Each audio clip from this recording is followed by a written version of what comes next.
Review of my Saberforge Reborn.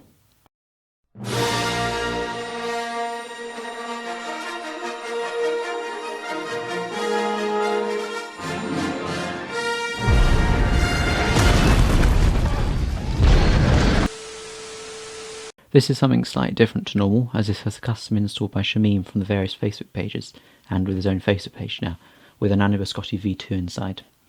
To begin with though, I'll go over the Lightsaber as you receive it from Saberforge, and then afterwards I'll talk about the install. So I bought this saber back in November, and it arrived in about 5 weeks, which included shipping to the UK, so that's a very good turnaround time, so props to Shameem for that. Starting at the top, we have a blade plug. This is unique to the Reborn. If you haven't seen one before, this is a standard Saberforge blade plug. Like this, so you've got various rings and lines, and it's designed to look like some sort of power source thing.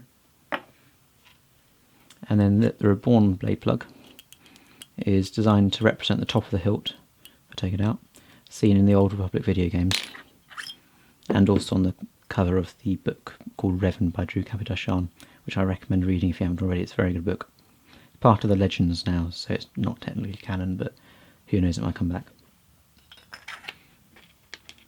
Put that back in. So the emitter is relatively wide at the top, with milled rings running around it, which are all nicely smoothed out so there's no hard edges to any of them. Moving down, we have a couple of greeblies here, and then our power button and kill key. Below these, you have a step down ring here, which is also well smoothed out for comfort. Then we have the main grip area, also with this black accent line here. The grip is a good narrow grip, and even with the claws is not at all uncomfortable to hold. The only issue I've found is that with the grip being in the lower half of the hilt rather than up here, as this is really quite wide to hold, it can be a little bit top heavy, especially with a heavy grade blade in it by Saberforge, or just any Ultra Sabers do heavy grade as well. I think Vader's Vault do a few of them, and TCSS. So with a heavy grade blade, the centre of balance is right up here, about here, and so you're holding it a long way down from the centre of balance. To solve this issue though, I've been using a thin wall blade in here.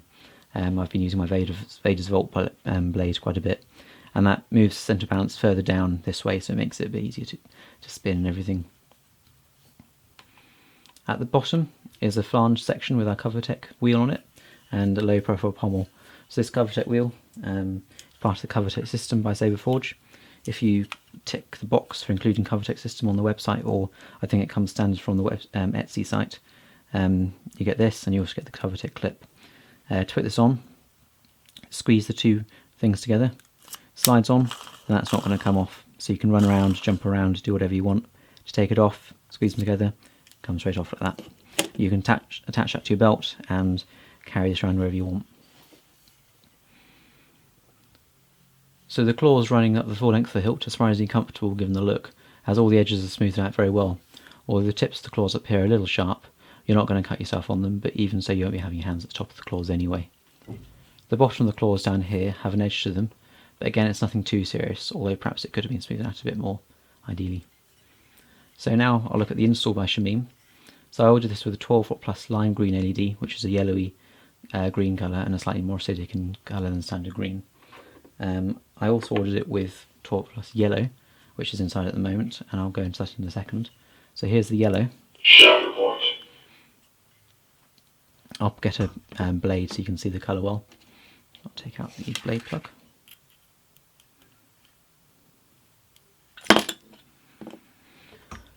So here's a 27 inch even V4 blade, which I won't screw up, but again you'd use the blade retention screw here just to screw it up, and it'll be fine for joining with, it won't come out. So this is the yellow. So as I mentioned before, this has a Nano Biscotti V2 inside, and so with the Nano Biscotti you get various swing and clash sounds.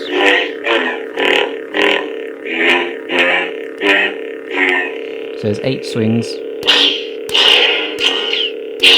8 clash sounds, and as you can see the blade flickers when it plays the clash sound, and it also gently pulses the idle hum.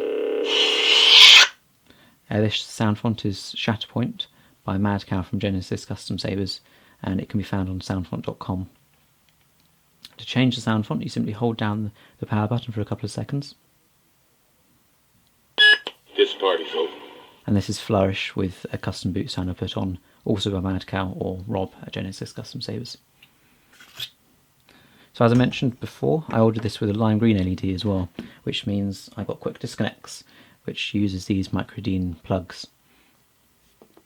So to change out the LED, you want to put the kill key in to make sure you're not tampering with your electronics when they're live, and then you take off one of the claws. It's the claw opposite the side with the power button on. So the screws here, there's 2 screws at the top, and it uses the same Allen key as the blade retention screw and also the LED module retention screw. So you want to take them out all the way, just to make it easier. Put them on a surface, flat surface, so you don't lose them.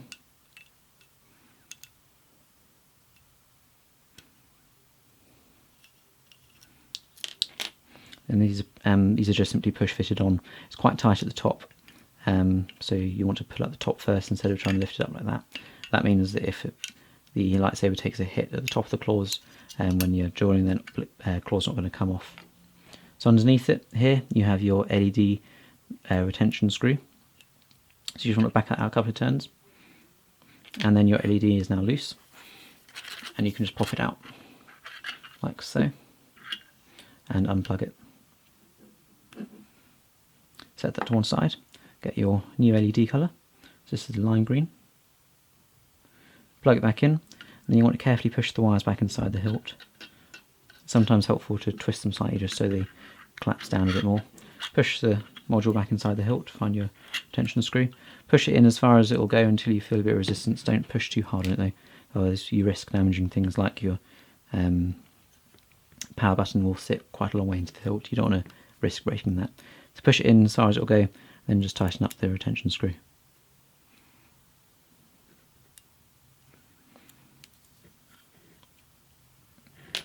And then pushing the claw back on.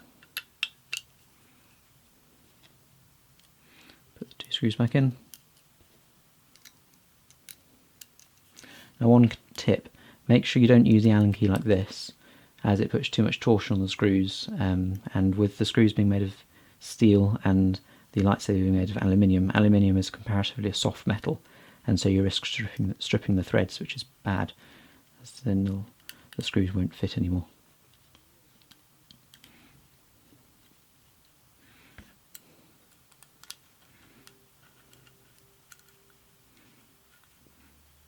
And so here I'll put a blade in again. Again, I'll just pop it inside. Here is your 12 plus green, lime green.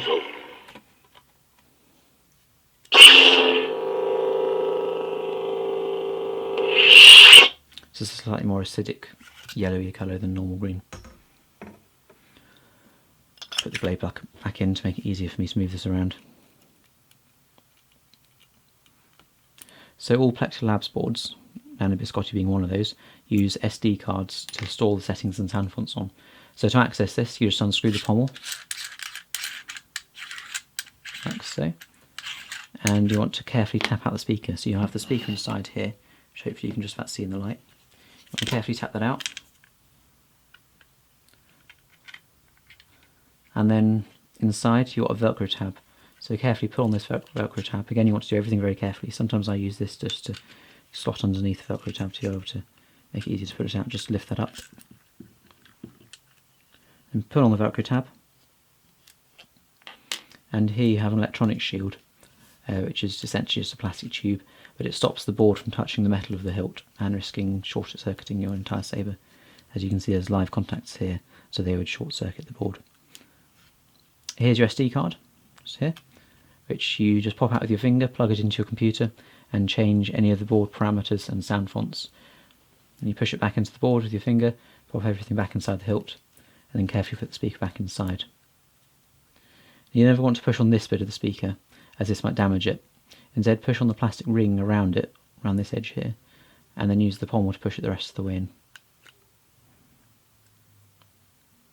Now in doing this, I should have mentioned, you'll always want your kill key in if you're taking out your SD card. It's not vital, but I think it generally comes recommended.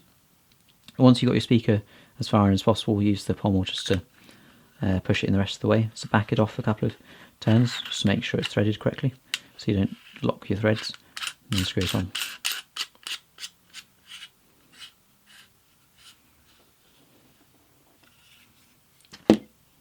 and pull out the kill key. This party's over. And you should get a boot sound like so if you formatted the SD card correctly. If you haven't, it'll play a series of beeps and dashes and whatever.